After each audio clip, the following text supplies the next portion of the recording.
Kenalin, saya Rudius yang akan bersama-sama jadi host dengan Chelsea di podcast kali ini. Nah, terus kita mau bikin podcast kan? Nah, judul kita nih kalian lihat nih. Nah, kalian lihat kan judul kita kan itu kan? Nah, kita ada bintang tamu narasumber ini sangat hebat ya, jurusan hukum dengan siapa di sini? Kita sambut bersama-sama Koje.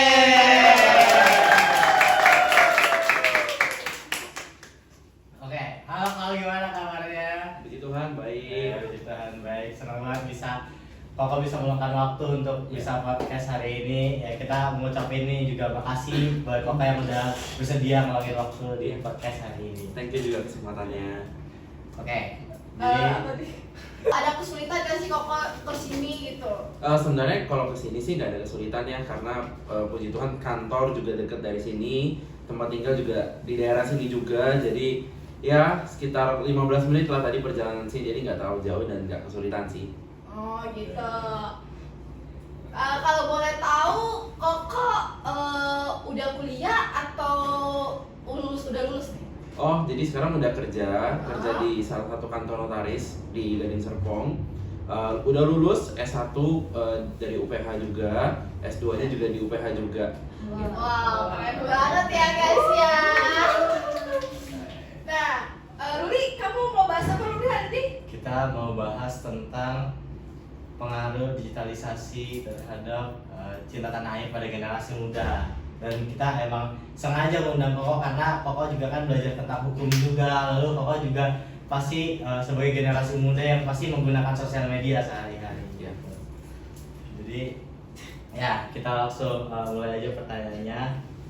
Gimana sih media sosial tuh menurut Koko gimana media sosial dapat membentuk rasa cinta tanah air pada generasi muda? Sebenarnya sosial media ini sangat penting ya, apalagi buat kita generasi muda. Ketika semuanya itu semua hal, generasi muda mana ada sih Gen Z sekarang yang baca koran? Iya. Udah Gen Z udah nggak pernah baca koran, bahkan artikel juga jarang. Semuanya itu pasti based on sosial media, mungkin dari Instagram, dari TikTok, dari X. Jadi sosial media itu sangat berpengaruh buat kalangan muda khususnya. Nah, jadi rasa cinta tanah air tuh sekarang mungkin kita nggak bisa ngomong muluk-muluk lewat koran ataupun lewat mungkin dari pelajaran sekolah bisa, tapi untuk menimbulkan atau menumpuk rasa cinta tanah air tuh bisa dari konten sosial media ini dan sangat-sangat berpengaruh. Contohnya kayak salah satu influencer yang mungkin kita sama-sama tahu itu kemarin barusan viral juga, Kak Erika contohnya.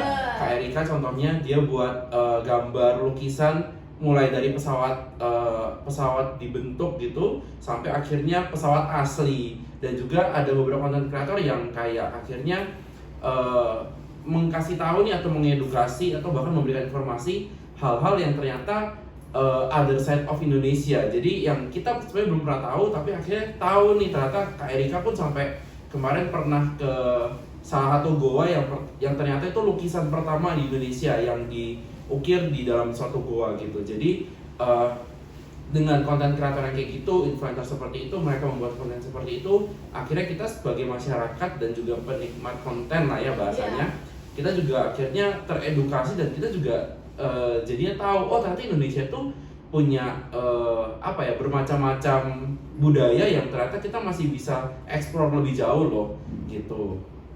Gitu sih untuk konten. Ya, menarik banget ya. Iya, menarik banget. Soalnya bisa dapat bener banget pandangan kata Ruli. dari Koko soal media sosial tuh yang tumbuh begitu pesat banget. Media sosial tuh yang emang benar-benar bisa dipakai juga untuk hal-hal yang positif ya, kok nggak cuma hal-hal negatif doang.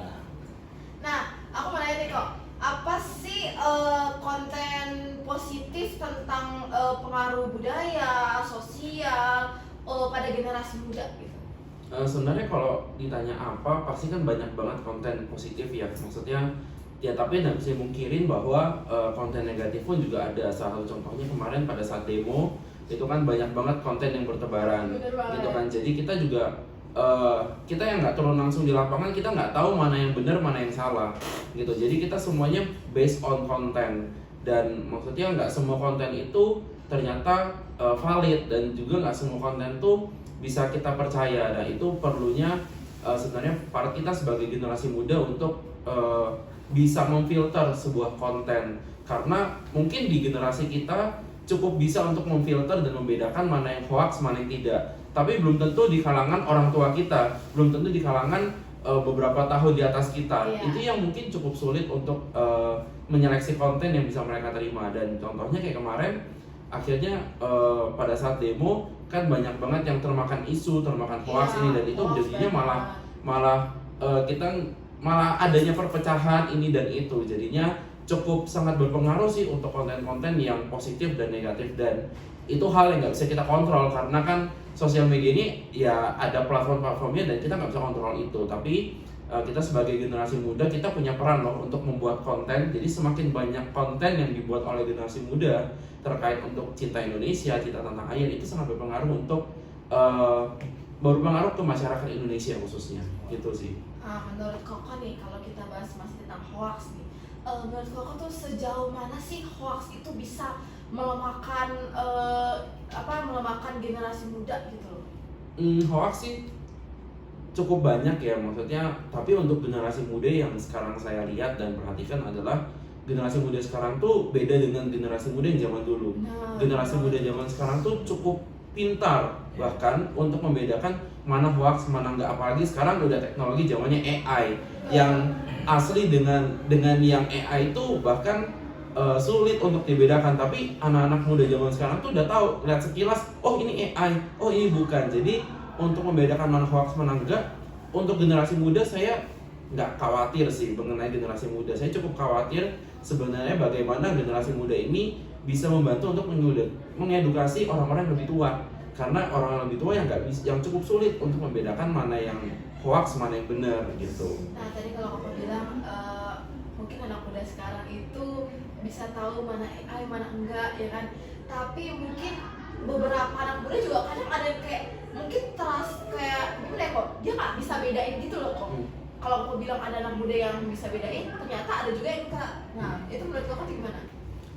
Pasti ada juga anak muda yang mungkin belum bisa membedakan ini dan itu. Tapi mana yang AI, mana yang hoax, mana yang palsu. Tapi balik lagi, bagaimana kita meresponi sebuah informasi itu yang paling penting sebenarnya. Ketika kita menerima informasi, kita mesti lihat sumbernya dulu. Karena sources yang terpercaya kan udah pasti ada beberapa lah pasti yang sumber-sumber itu terpercaya. Contohnya kayak misalnya di TikTok tuh kalau source yang terpercaya itu biasanya ada centang birunya gitu kan. Itu yang kayak benar-benar akunnya itu verified gitu dan itu terpercaya. Nah tapi ada juga orang-orang yang mensiarkan ulang yang akun bodong gitu. Nah itu kan salah satu tips untuk kita bisa tahu mana benar mana yang salah gitu. Dan juga mesti tahu juga, maksudnya kita mesti berani untuk mencari informasi itu lebih jauh gitu dari beberapa artikel. Jadi nggak satu sumber tapi beberapa sumber. Kayak sekarang kan bahkan kalau kita tahu sendiri bahkan platform koran-koran yang dulu mungkin sekarang udah masuk semua di TikTok. Jadi itu pun jadi salah satu sumber terpercaya kita untuk kita bisa lihat konten gitu sih. Terus tadi Koko bilang juga katanya udah verified berarti itu udah pasti benar ya kan.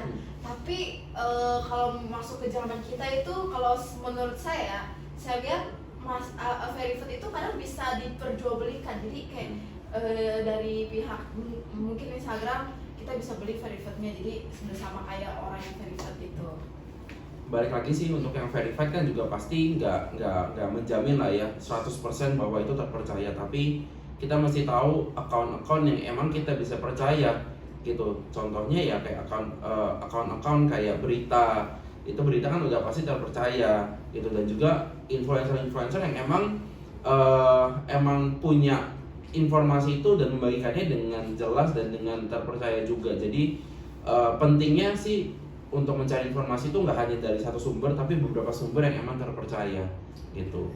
Oke, jadi kita udah tangkap banget nih dari yang Bapak jelasin bahwa media sosial itu begitu berkembang dan generasi muda itu adalah generasi yang lebih cepat untuk menangkap sesuatu, lebih cepat untuk memfilter sesuatu.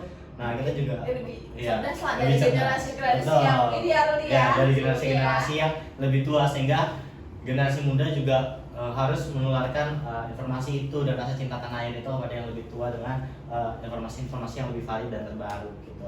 Tapi kalau dari yang tadi Koko jelasin, pasti yang pasti harus memfilter informasi adalah generasi mudanya sendiri dulu, dirinya sendiri dulu. Tapi kita juga pengen nanya nih kok, kira-kira ada nggak sih hukum atau undang-undang yang melindungi masyarakatnya atau generasi muda dari digitalisasi yang semakin marak atau dari dampak negatif ya lah dari dampak istilahnya. negatif yang akan timbul. Sebenarnya di Indonesia juga ada undang-undangnya, yaitu UU ITE. Kita udah sering Ya, dengar lah ya, bener UU banget. ITE.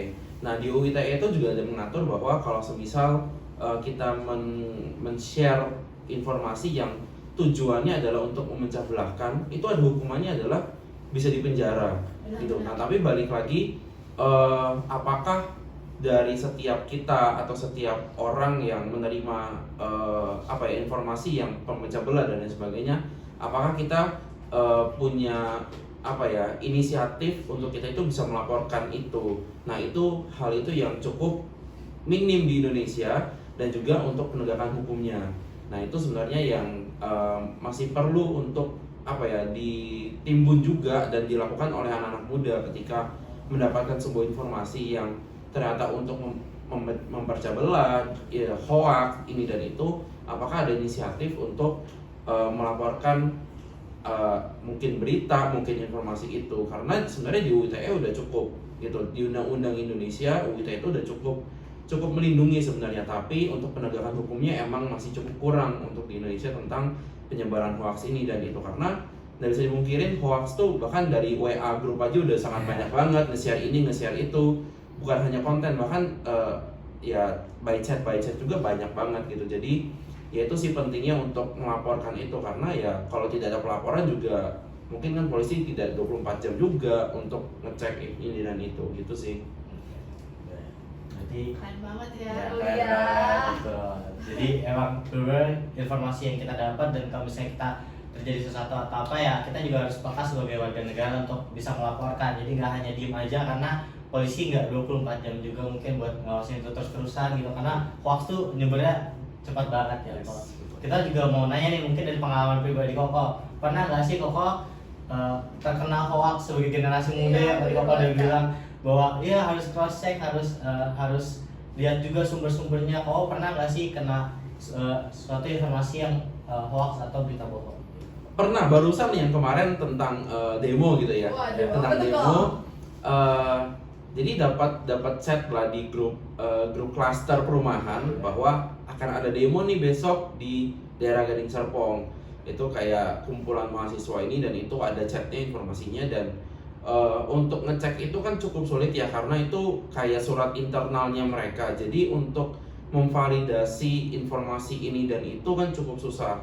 Nah, ternyata itu hoax, dan ternyata itu baru ketahuan bahwa itu hoax itu di keesokan harinya gitu. Jadi malam ini saya dapat informasi bahwa besok mau ada demo yang dilakukan oleh satu organisasi ini, tapi ternyata nggak ada demo di besokan harinya, dan ketika besok harinya baru ada klarifikasi dari organisasi ini bahwa yang menyatakan bahwa ini hoax karena nggak ada ini, nggak ada itu. Jadi ya mungkin itu yang cukup sulit untuk kita cari informasinya. Tapi kalau semisal kayak berita tentang mungkin negara, politik dan lain sebagainya, itu kan banyak banget yang bisa kita cari.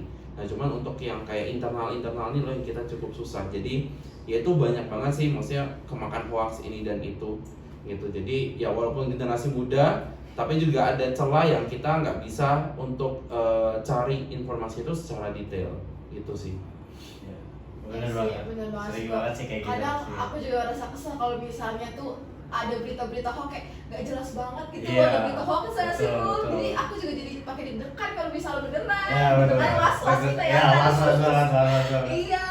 Oke, jadi karena emang berita hoax tuh nyebarnya banyak juga, dan apalagi kayak kemarin ya, kayak salah satu kasusnya kemarin saat demo, dan itu pasti akan nimbulin juga ke cinta tanah air pada generasi muda juga kan. Gimana generasi muda yang mungkin tadinya cinta sama tanah airnya, ketika dapat berita hoax jadi nggak cinta sama tanah air, jadi kayak Males aduh gitu. negara ini Iya, kayak negara ini apalah, kayak negara ini kacau kayak gitu, kacau susah lah gitu. gitu. Nah, menurut Koko dari generasi-generasi muda yang gampang mudah buat tercerna dari informasi-informasi seperti itu, generasi muda yang mungkin yang tadinya cinta banget nih sama tanah air tapi begitu ada berita yang nggak tahu hoax atau apa, terus dia akhirnya bisa berpikiran buat kayak aduh udahlah nggak usah cinta sama tanah air ini lagi. Menurut Koko dari sudut pandang Koko soal hal itu gimana? Sebenarnya balik lagi ya, maksudnya tentang informasi-informasi ini kan pasti timbul dari, maksudnya bukan hanya dari kitanya, kan kita penerima informasi. Yang perlu diperhatikan adalah dari yang memberitakan informasi itu. Jadi perlu diperhatikan juga bahwa ya untuk kita menyampaikan sebuah informasi itu juga penting ke masyarakat gitu. Dan juga apa ya, ketika generasi muda ini menerima informasinya, jangan dulu tersulut bahwa oh iya ini gak adil, ini dan itu, untuk kayak tidak adil untuk warga negara, atau bahkan apa ya, mengurangi cinta tanah air kita. Dan ya mau gimana pun bahwa kayak ya Indonesia ini tetap tanah air kita, bahwa ya kita juga perlu loh untuk cinta, dan kita punya peran loh untuk kita membangun Indonesia. Bahkan ya dari anak muda pun bukan berarti kita anak muda kita nggak punya peran untuk membangun Indonesia. Justru malah anak-anak muda zaman sekarang sedikit-sedikit buat konten, dan ketika buat konten itu diperbanyak untuk konten dengan edukasi, konten untuk memperlihatkan bahwa Indonesia ini bagus loh, Indonesia ini juga ternyata peduli loh dengan masyarakatnya. Itu yang membuat cinta tanah air itu semakin dalam juga dan semakin banyak. Dan salah satu hal yang kayak saya pernah perhatiin juga, itu salah satu gubernur yang di Maluku, ya itu kan cukup aktif di sosial media, dan ketika dia melakukan itu ya sering juga nge-scroll komen-komen yang ada, dan bahkan maksudnya banyak banget yang ngedukung dia dan support dia, dan akhirnya cinta pada Maluku. Bahkan yang dia buat konten diving di lautnya Maluku, ya, dan itu kan akhirnya memperlihatkan bahwa ya bahkan dari situ pun terlihat bahwa Indonesia itu juga punya budaya juga, punya keunikan lokal juga yang berbeda-beda, tapi itu yang buat menarik gitu. Jadi tergantung juga dari yang penyebar informasinya sih, itu yang paling penting. Jadi emang kadang tuh dapat informasi bisa jadi cinta sama tanah air, tapi juga bisa berlawanan kayak tadi yang bilang. Bahkan dari Gubernur Maluku ketika kasih lihat nih Maluku gimana kita bisa cinta sama, bahkan sampai Maluku yang kita mungkin nggak pernah kesana gitu, lihat kayak wah menarik banget gitu. Yes. Betul. Oke, jadi mungkin pertanyaan terakhir dari kita, menurut Koko gimana seharusnya generasi muda memanfaatkan media sosial dengan baik supaya dapat menumbuhkan rasa cinta tanah air gak hanya buat dirinya sendiri tapi juga buat generasi di sekitarnya, buat teman-temannya. Ya untuk generasi muda, sebenarnya kayak tadi yang saya bilang kan, tentang generasi muda ini sangat gampang untuk membuat konten gitu. Generasi muda ini sangat-sangat aktif sekarang buat konten. Kayak kita buat konten random, kita post tiba-tiba bisa viral gitu. Jadi penting banget perannya anak-anak muda zaman sekarang, Gen Z gitu ya. Gen Z itu perannya sangat-sangat penting untuk menyebarkan untuk cinta tanah air, karena dari konten-konten yang kalian buat, dari konten-konten yang kita buat itu berpengaruh loh, karena itu bisa ditonton oleh semua orang, semua orang bisa akses itu. Jadi ketika konten-konten yang kita buat kontennya adalah positif, kontennya adalah memperlihatkan cinta tanah air, kontennya bertujuan untuk membuat atau mengedukasi masyarakat untuk mereka bisa cinta Indonesia, itu sangat-sangat penting. Jadi peran anak muda itu sangat penting di area situ, untuk gak cuma dirinya sendiri tapi juga untuk orang lain. Ya contohnya Pandawara Group.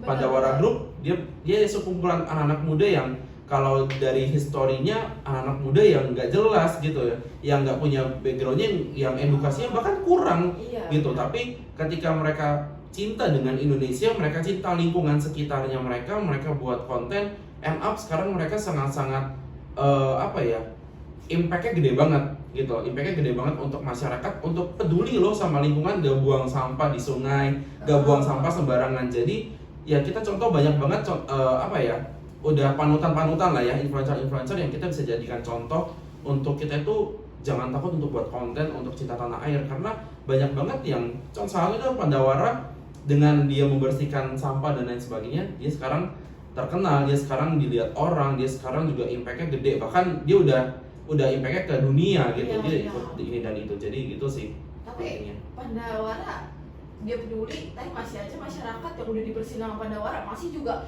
dia masyarakat itu tetap buang jadi sampahnya kok. Ya itu pentingnya untuk edukasi masyarakat sih, itu pentingnya juga dari masyarakat, makanya di kampus tuh kadang-kadang juga ada edukasi ke masyarakat sekitar dan sebagainya, itu juga penting untuk perannya dari mahasiswa-mahasiswa untuk edukasi nih, informasi ke masyarakat dan juga ya informasi dari pemerintah-pemerintah juga untuk mengedukasi masyarakat sekitar gitu sih. Nah, kalian udah dengar kan guys? Nah, aku pengen tanya terakhir deh. Menurut Koko, pesan Koko yang mau disampaikan buat generasi muda saat ini tuh apa?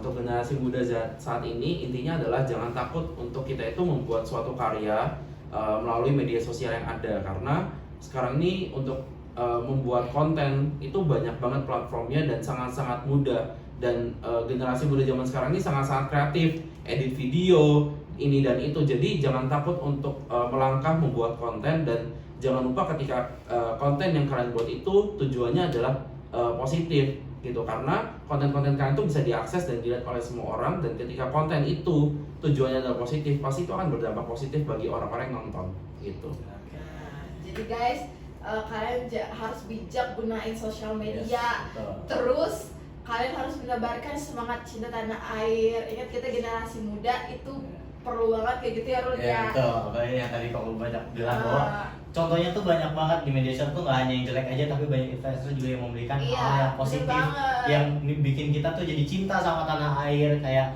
contohnya tadi kau bilang Erika, lalu ada Pandawara dan lain-lain Iya. juga banyak banget. Jadi buat generasi muda sekolahnya juga jangan hanya yang joget-joget aja, jangan hanya yang lucu-lucuan aja, tapi juga yang bisa menimbulkan rasa cinta tanah airnya. Iya, gitu. terus jangan kemakan sama hoax-hoax lah. Kita harus istilahnya generasi muda tuh lebih bijak dalam memakai sosial media seperti yang pokoknya tadi bilang.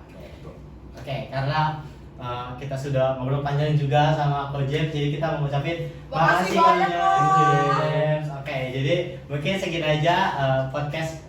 Kami undur diri Ya. selaku host dan juga Ko James ya. Ya, Makasih banyak ya Ko ya udah hadir ya. Makasih, Kak. Oke, kita segini aja. Bye bye. Bye bye guys. One is the loneliest number that you'll ever do. Two can be as bad as one. It's the loneliest number since the number one. One is the loneliest number that you'll